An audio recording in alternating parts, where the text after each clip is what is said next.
So we watching Type Evil Book Left by Demons, by top scary 5 scary videos. Let's check the shit out, boy.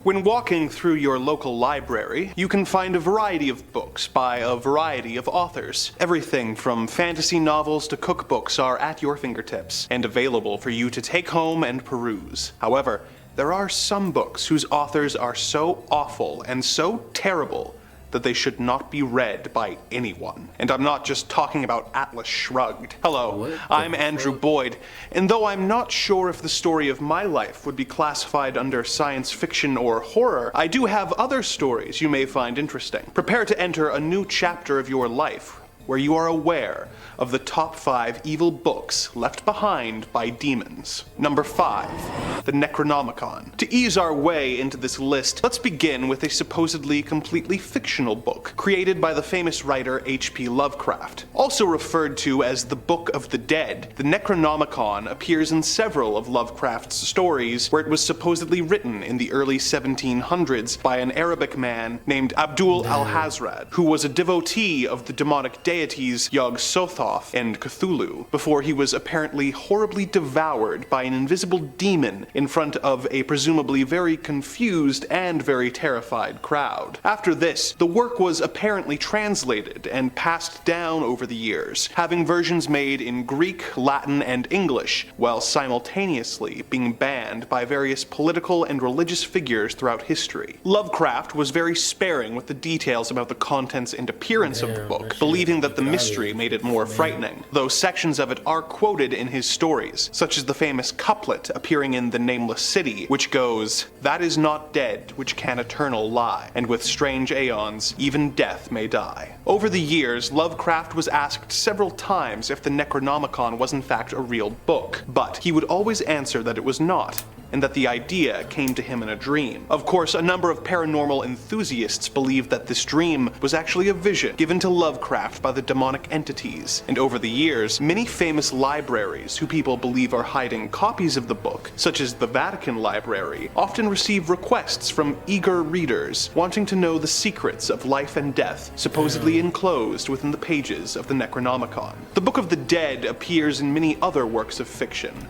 with Lovecraft's approval, as he believed that different authors using common allusions helped to build a background of evil verisimilitude. Is the Necronomicon a real book, or is it just a piece of fiction that has managed to take on a life of its own? Well, it depends who you ask. Number 4, the Lesser Key of Solomon. The Lesser Key of Solomon is a grimoire compiled in the 17th century from materials that were already centuries old at the time of the book's original publication. The volume is divided into 5 books, one of which contains instructions on how to grant the practicing magician an eidetic memory and the ability to instantly learn materials. Another of the books teaches the user how to contact angels using a wax tablet and a method known as scrying. 2 of the other books describe the 24 different angels and their relation to the 24 hours in the day, and the 360 spirits of the degrees of the zodiac. However, the Lesser Key's most famous book is known as Ars Goetia, which contains 72 sigils, each representing a different demon, as well as instructions on how to summon the 72 demons, and even how to control them. Before you go searching for a copy at Barnes & Noble, consider the following. The Lesser Key of Solomon is apparently a cursed book, with anyone who owns a copy of it reportedly being subject to constant bad luck, or in some cases, even death. Some owners of the book have reported seeing the pages turning by themselves, and even flying across the room, while hearing whispers and seeing dark shadow people. If this warning has reached you too late, and you have already fallen victim to this horrible curse, the good news is that it can apparently be broken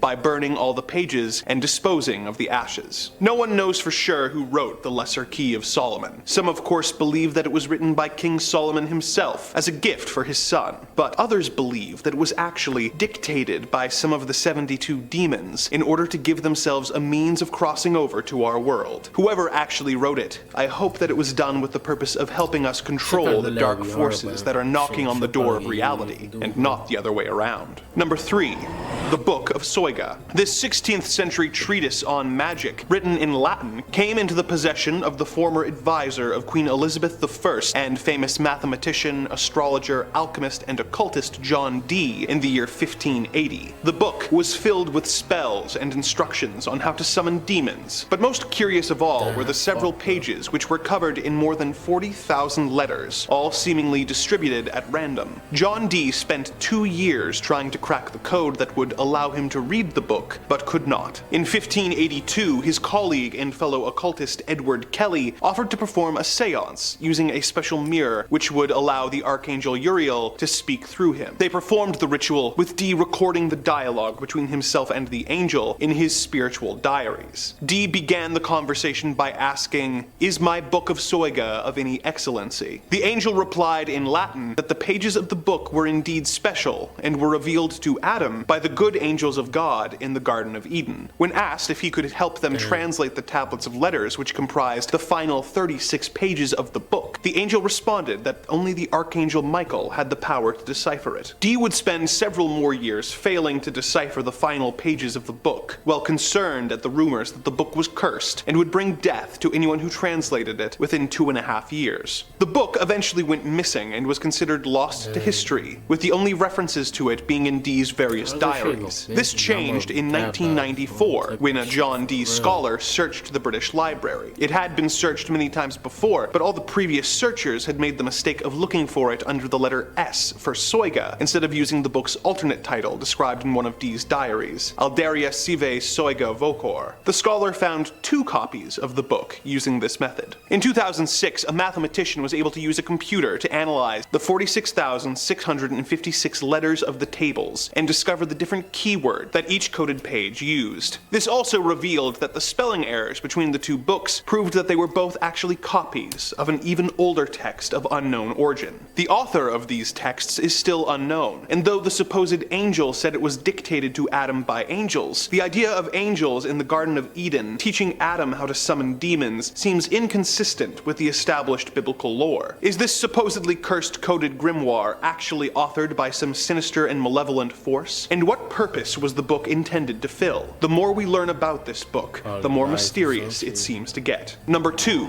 the Grand Grimoire. Sporting the alternate name of the Gospel of Satan, this 16th century book has the reputation of being one of the most terrifying books on occultism ever written. The book is filled with instructions to summon not only demons, but the devil himself in order to sell your soul to Old Scratch. It describes in great details the rituals that will let you call forth Lucifer, Beelzebub, Astaroth, as well as 6 lesser demons, and also contains spells that will, among other things, let you win the lottery, talk to spirits, make someone fall in love with you, and turn yourself invisible. The book's ritual instructions are very intense, with some spells calling for house pets like cats to be sacrificed and skinned and popped into a pot. The original copy of this book is currently being kept under lock and key in the Vatican archives, but other versions are available for purchase, such as the Kindle version, which you can own for $1.75, which is a great deal for something that will apparently let you turn invisible and then win the lottery. Of course, the additional cost of your pet cat and your soul may add up. The name of the original author is unknown. However, legends and rumors state that the author wrote the text while being possessed by the devil, which I suppose makes him Satan's ghostwriter. Number 1,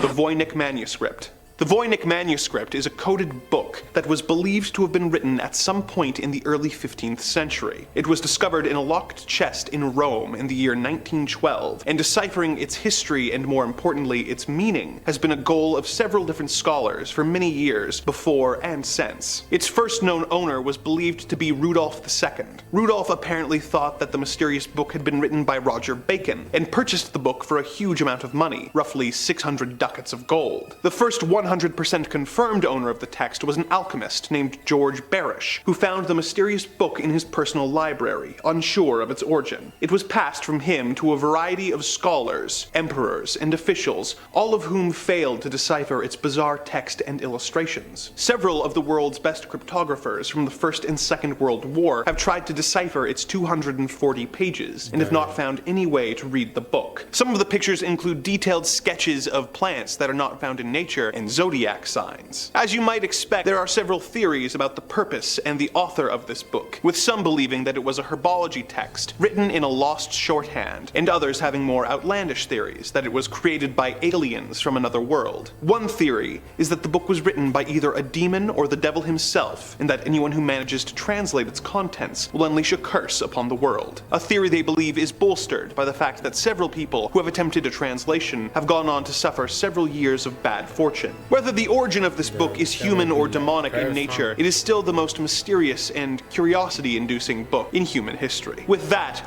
our journey through the demonic Dewey Decimal System is complete. The dark forces that run this evil dimension have asked that I remind you to like, comment, and subscribe, lest they be forced to trap you between the pages of the worst book you've ever read. I must go now, but hopefully we will meet again soon, and I can regale you with more tales of the macabre and the disturbing here on Top 5 Scary Videos. Alright, but that show was pretty trippy.